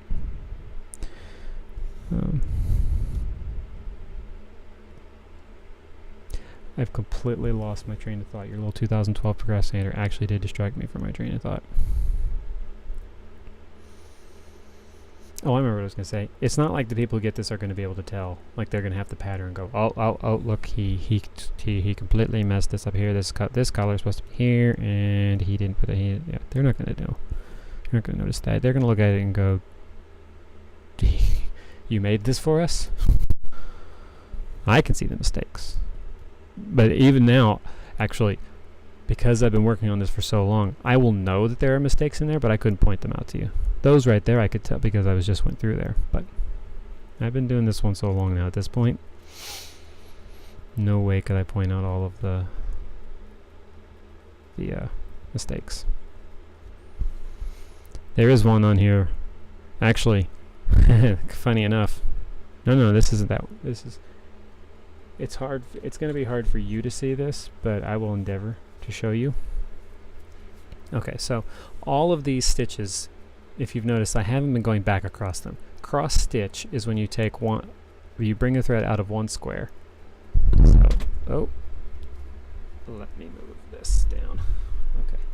So cross stitch is when you take something, come out of one square, like that one right there, and you go up to the next square. And you go down, and then you come back up the bottom right corner of that same square, and you go back out the top left, right? Cross stitch.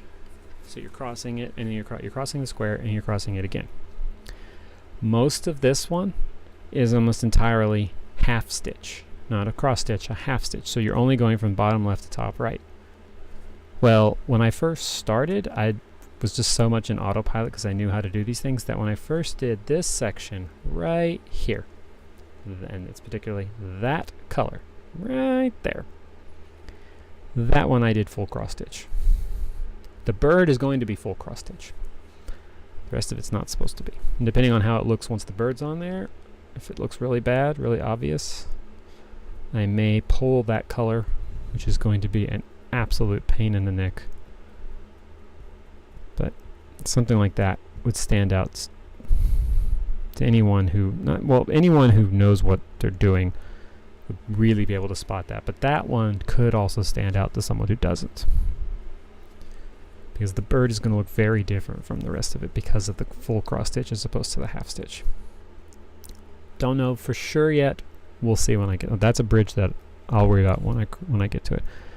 But I know for sure where that mistake is and can point it out, because every time I pick it up, I see it. Okay, so now we're going up this side, right?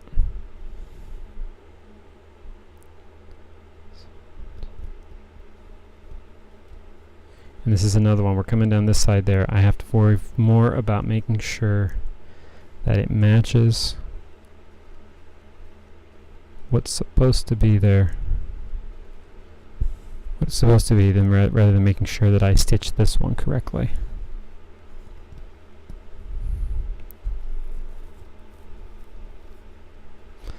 So, it's just a matter of, Cats, in reference to is a cross stitch or a half stitch really different? Is one better than the other? It really just depends on the look of the picture. If you want something in the middle to stand out a little bit, then doing it in full cross stitch will make it stand out, because while all of these others are sloping this direction, that one section I'm talking about right there, it doesn't really slope either direction. It's just there because it's crossed. All of this stuff right here, it slopes this direction. And you might even be able to see it if I get a little closer here. Let's light up. Okay. Let's set this right there.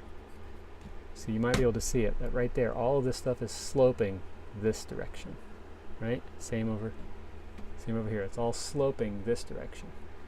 But this section right here, right there, it's not. While this color right here is sloping that direction, this one isn't sloping at all. It's just sitting there. So it stands out a little more. You might be able to see it, how it stands out a little bit more there.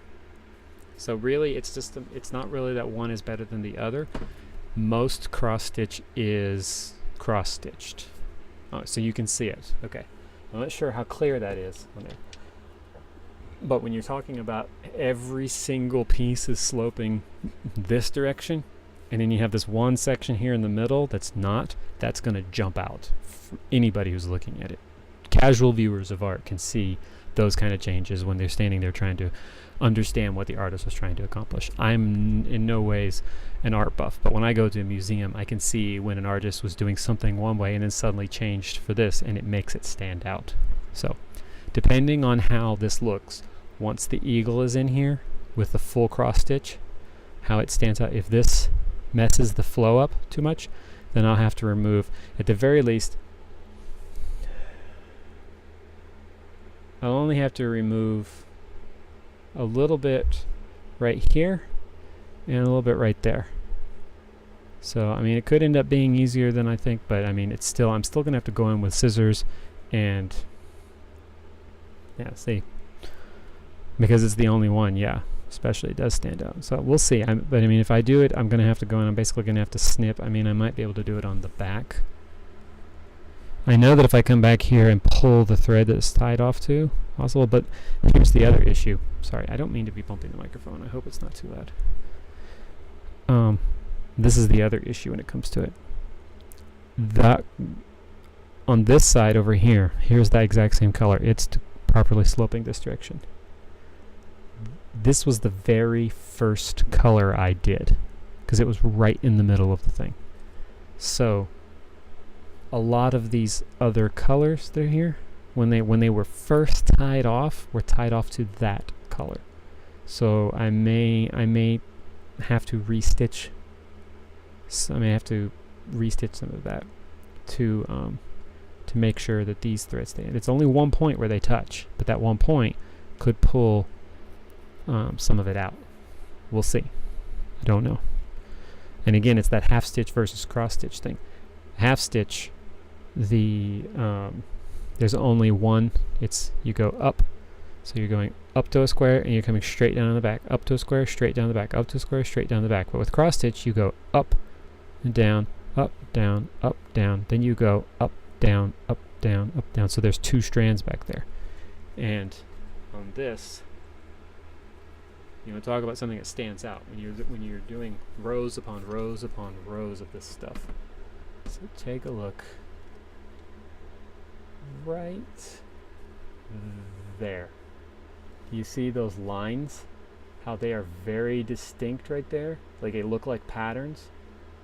Okay, that will give you an idea of which direction my thread was going on the back side when I was working on it.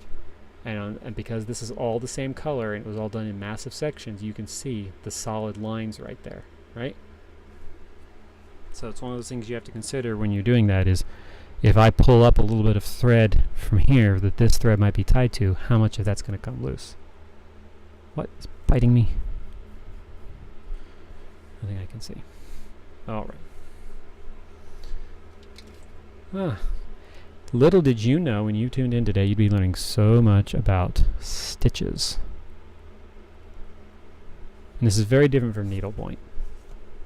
Needlepoint, in some ways, is harder because you're not going through a thing that's designed to have needles go through at set points. You're going through just regular fabric. But in other ways, needlepoint is very easy because it tends to have the picture already there.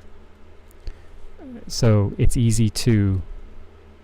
It's not like you have to look for a pattern because you're just looking at the thing going, where when I'm doing this needlepoint, is this thread that I'm putting on there going to make the picture stand out?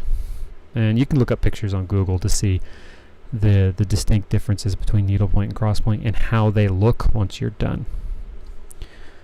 So I am coming through right here. Okay, there you go.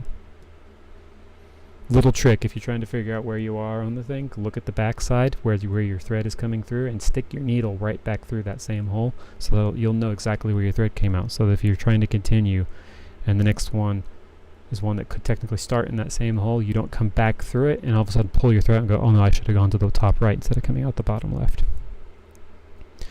Those are things you only learn by doing this stuff.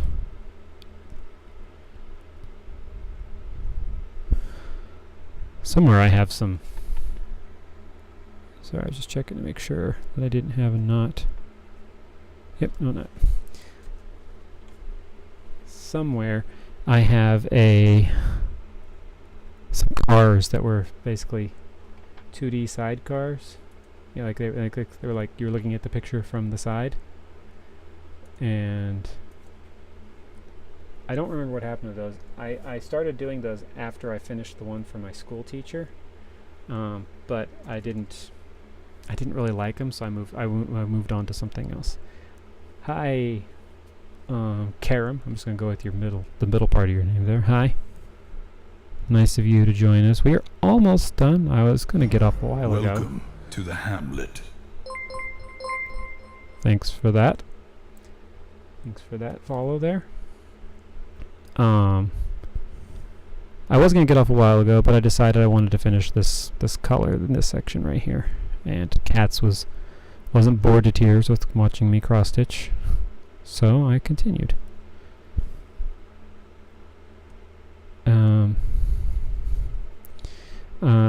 Since you're new, I'll just quickly tell you, I'm working on a piece for a fallen soldier. It's going to be given to his family. I don't know the name of the soldier yet. I'm going to figure that out later. It is a picture of... Here we go. This is what... Okay. Yeah, Katz, you may recognize that. If you think about it, you may recognize that. This is what it's going to look like when it's done. Sorry about the glare on the thing. That's going to look like... is what it's going to look like when it's done. I'm working on this mountain over here. I've done the sky, a good portion of the mountains. I still have a lot of the lake to do, and then I'm going to do the eagle at the end. The soldier's name is going to go up here, his unit, and then the day he was born and the day he died. And then it will be washed, because when you're done, you have to wash them. That's how that color, that little stain right there, is going to come off. Oh, you're the husband? Are you the husband of... Oh, wait a minute. You're the husband of cats?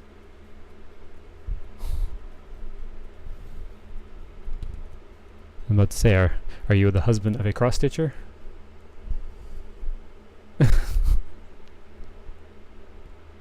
Yeah, you two aren't confusing me at all. It's crystal clear who you two are in relation to each other. Let's see. So go up this way, come back down. Actually, again,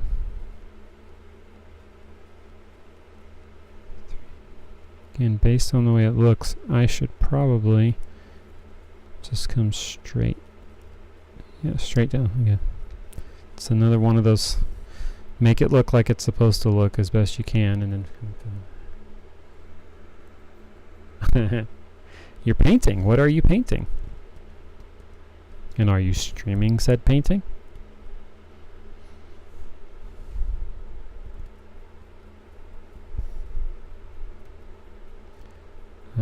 I've dabbled some in painting. My wife does it more than I do. She's actually quite good. She just doesn't think she is. She did a sunset piece. She needed something to do because we got here and our stuff didn't get here for like 7 weeks after we got here. So she was desperate for something to do, so she picked up a canvas and some acrylics. I think she did acrylic. Hi, cousin Skeeter. You're definitely not my cousin Skeeter. You're somebody's cousin. Or is that supposed to be, I say hi to you when I say your name? Yo, cousin Skeeter. Welcome in. The cats, yeah, if you didn't, you caught that. Welcome to the Hamlet. That voice, if you are familiar with the Darkest Dungeon game, that's the voice from that. He did a bunch of these for them.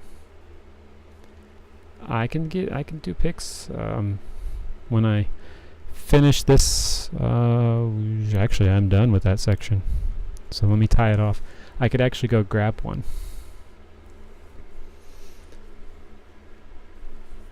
And just give you an example of it. And I can take pictures and post them to... If you guys can see it, there's my Discord channel is listed right up to the right of my screen right there. Camera. You guys can join that and I can post the pictures there for sure. Could also post them to my Twitter account, brag about my wife's work. I know that all my author friends would love to see that. My reliable, I'll retweet anything you post, people. Send that out to into the ether. But I know for sure where one is. I can go grab it real quick. It'll take me just a moment. This will be the sunset one that she did. Once we first moved here. That I'm pretty sure she did with acrylics.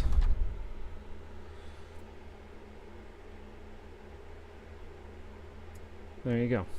So, tied off. So let's go quick little look over. So we filled a little bit of sections right through there and right through there. Wasted a lot of time getting ready to do a color that I didn't realize I'd already finished. There's one more little bit of over here of that color I'm going to do, and then I have to roll it over because the rest is on the other side. Cats, it's okay. I can do that. It's because it's on the other side of that wall right there. So I'd have to move my chair that I put my container for all my cross stitch stuff right there. But Zoe came in and wanted to sit on it. But yes, please do join that Discord. I will gladly post it there. Here, let me actually get a share link for you guys.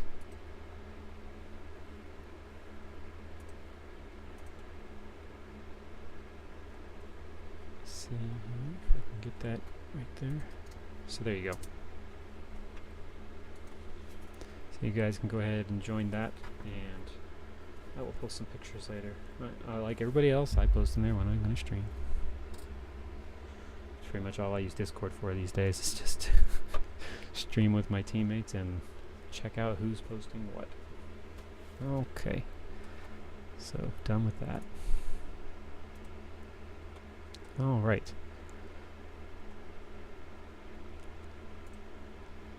So, let me move this again so that it's right there. There's my pretty mug. I'm upside down. I'll fix that. Not like that, I won't. Anyway, so I'm going to wrap up for the day. There we go. I zoomed in nice and tight.